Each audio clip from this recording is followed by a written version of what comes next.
Hello again, my ghouls and goblins. You little freaks and creeps couldn't get enough of all the haunting photos I brought for you last time, and you guys were asking me for loads more. Luckily, there are a lot of very disturbing things on the internet, if you would imagine that. So let's waste no time with introductions, and let's get right into looking at some scary stuff. This is Top 5 Haunted Photos You Were Never Meant to See, Part 2. Let me know down below in the comments if you want a third one. I know you guys do. Number 5. Blanche Monnier. This photo is one of the most harrowing things I've ever seen. I know it's kind of weird to start off so emotionally high and go down so fast, but that's just the nature of the top 5 games sometimes. This is Blanche Monnier, the daughter of Madame Monnier, the matriarch of the Monnier family, a wealthy high-class Parisian family from the 19th century. One fateful day in 1901, the Attorney General of Paris received a disturbing handwritten note, suggesting that a prominent family was keeping a dark secret inside their manor. The note apparently chilled him so deeply, he sent police to the Monnier estate immediately, who initially didn't find anything wrong. In fact, they thought they got the wrong address. The family had a spotless reputation, with the only mark on the family's legacy being that their beautiful young daughter Blanche had vanished 20 years ago, and no one had seen her since. She was good-natured and beautiful, but had disappeared mysteriously, and the family had simply accepted that she'd passed and moved on. The police assumed there was nothing to search for, until while sweeping the upstairs, they discovered a padlocked room. Naturally, they were more than a bit curious when they weren't allowed in, so they broke the lock and discovered something reprehensible. Blanche Monnier was shackled to the bed, looking more like a living skeleton, covered in her own waste, rotting food, vermin, lice, and flies. The room was pitch black, and the stench was apparently so vile that a police officer broke the window open. When the officer broke the window, that was the first time Blanche had seen the sun in 25 years. Horrifyingly, Blanche was still lucid. She remarked how lovely it was to finally feel fresh air again. You see, when Blanche was younger, she had fallen in love with a lowly lawyer. Her mother had wanted her to marry someone rich and influential, and yet Blanche had her heart chosen. Her mother, enraged by her daughter's disobedience, punished her by locking her in the attic for 20 years naked and shackled to a bed. Pretty normal response. Blanche suffered extreme psychological damage from the event, understandably, and spent the rest of her days in a French sanitarium. Her mother would pass away from a heart attack 15 days after Blanche's freedom, avoiding justice. Today, no one knows who wrote the note to the Attorney General. Some have suggested it could have been a servant, or even Blanche's brother, wrought with guilt. And if you're enjoying scary stories and horrifying photos, we've got loads and loads and loads of them all up on the channel. So toss a subscribe our way and stay with Top 5 Scary all day long. Number 4. The Lost John Franklin Expedition. Now this looks almost like a bit of a bad rubber Halloween mask at first. It almost kind of looks goofy in a disturbing way. Well, unfortunately this is not a mask, but is the body of a frozen sailor some 100 years after being frozen. The Franklin Expedition was led by one John Franklin, who was an experienced sailor in his own right, with several journeys through the Arctic under his belt. Unfortunately, his expedition in 1845 would be his last, now known as the doomed Lost Franklin Expedition. Franklin led 2 ships, the HMS Terror and the HMS Erebus. The ships disappeared a few months after setting sail, and it was years before the Navy sought them out. Eventually, after a long time searching, unmarked graves were found near where the ships should have been, containing the body of 3 crew members. They were exhumed, and the frozen tundra had left them almost perfectly preserved, although they were a bit warped after a lot of time under the ice. Scientists discovered lethal amounts of poison in the one sailor's body, the one you saw the photo of, which they suspect came from poorly tinned rations, and suspected that this possibly could have affected the entire crew. Worse than the bodies were the piles of bones and remains discovered that were thought to be former property of the crew. The bones found had been damaged by knives and looked to have been boiled, leading the Navy to conclude that the crew must have resorted to cannibalism to survive. For 140 years, there'd be no real answers, until in 2014 in Canada when the HMS Erebus was found, and the HMS Terror was found 45 miles away 2 years later. The best hypothesis researchers had come up with was that the 2 ships found themselves completely trapped in the ice, and when they couldn't sail through and had run out of all of their resources, that poorly tinned rations that poisoned them all, the crew abandoned ships in the hopes of surviving. As we know from the recovered bones and bodies, it didn't work.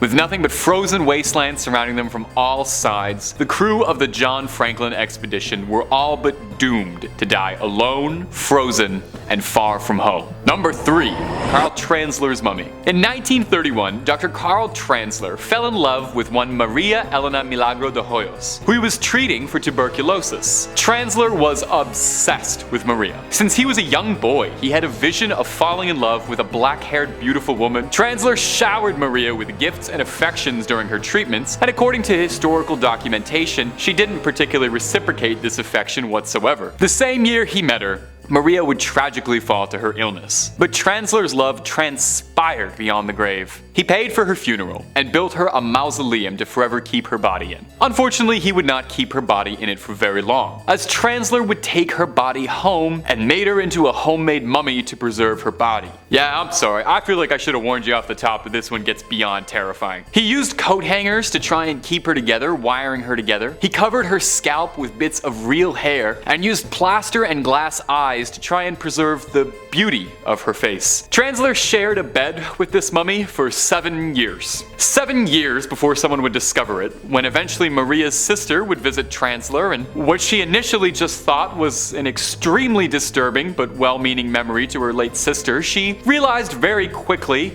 was her late sister. Tanzler was swiftly arrested for grave robbery, but he was let go as the statute of limitations had actually passed on this particular crime. Tanzler would eventually pass alone in his home, his beloved taken away from him and laid back to rest in the ground, where she belonged. Number 2. Duchenne de Boulogne. Did you know smiles can be classified? That's right, I didn't know that before this video, so we both learned something today. Behavioral scientists suggest that there are 7 different kinds of smiles. The most common is called the Cupid smile. That's the cute little, smiley face on the button we all know. The Pan Am smile refers to the fake sort of smile that airline attendants have to learn. And a Duchenne smile is one that features the eyes and is considered hard to fake. A Duchenne smile will raise the crow's feet around the eyes and is a joyous, happy thing, and is considered to be the most genuine of all smile classifications. Anyway, the Duchenne smile is considered to be the happiest one, so maybe it's a bit odd that it's named after a French scientist who used electroshock therapy to study facial expressions. Yeah, it sounds interesting, and then you start to see photos of the experiments which all look like something out of a steampunk horror movie. Duchenne was fascinated by facial expressions and wanted to research the full intricacies of communication via facial expressions and body language. Duchenne believed that the face was the window to the soul, not the eyes. The photos of Duchenne's experiments feature him and lab assistants probing and shocking his test subjects to provoke facial expressions, and they all look pained, horrified, scared, and a lot more. Now, these photos look downright horrifying, but I'm pleased to tell you, the shocks themselves were not particularly painful in any way, and the subjects themselves were not harmed in any lasting way beyond a stinging sensation for a few seconds. Still, even with that knowledge, it doesn't stop us at gawking at these things that all look like they'd be something out of the world's most terrifying mental asylum. Duchenne's work, scary as it looks, was ultimately nothing but beneficial, as without him we wouldn't know half what we do about facial expressions and what muscles are used in the face where. So hey, maybe this one is kind of a cheat to include on a list of scary things, since it's not actually that scary when you realize what's going on. Number 1. Ed Gein's work. Okay, yep, no more smiles at all, because we're talking about Ed Gein. Ed Gein is one of the most infamous criminals in American history due to the horrifying, grisly nature of his crimes. Leatherface, Buffalo Bill, Norman Bates, all horrifying villains from horror movies, and all of them owe their inspiration to the real-life butcher of Plainfield, Ed Gein. What made Gein so unbelievably terrifying was his morbid habit of fashioning his victims' remains into trophies and household objects. Gein was very crafty. He made things like a belt out of human nipples, gloves and lampshades made of human skin, bowls made out of human skulls, and upsettingly, this is barely scratching the surface of everything police found when they raided Gein's house. Thankfully, there aren't as many photos of Gein's creativity available to save us the details and instead let us use our imagination. Gein explained to police that when captured, that his ultimate goal was to create an entire suit made out of human skin patched together like the world's most disgusting quilt. This was the plan of Buffalo Bill from Silence of the Lambs, and a mask made of human skin and using the bones of victims to make into art and household objects was the